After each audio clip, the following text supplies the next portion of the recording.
All right, guys, here we are in the car. Now, this is your recirculation button. This curved one here is telling you it's recirculating the inside air. This one right here is telling you that it's allowing fresh air in and out. You press the button, you can see it switches to Recirc fresh air mode. Now you can look at the actual Recirc door down here. This is your HVAC housing where everything happens for your AC.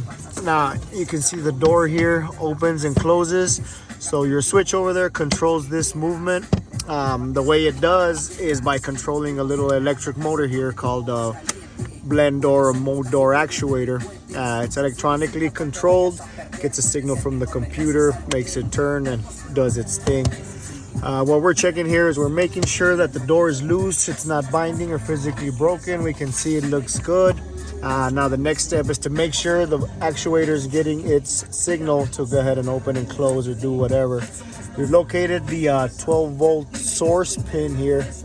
We got a little piercing pin here, our jumper, got our voltmeter here, so we're gonna see what it does.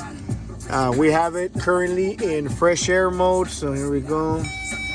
So that's telling us that it's a good solid ground. Now we're gonna hit the switch, go to Recirc mode, and there you go, you're getting battery voltage to it now. Now let's go back to fresh air mode.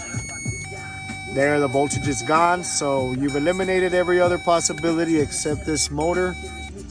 So it looks like that's what the problem is going to be.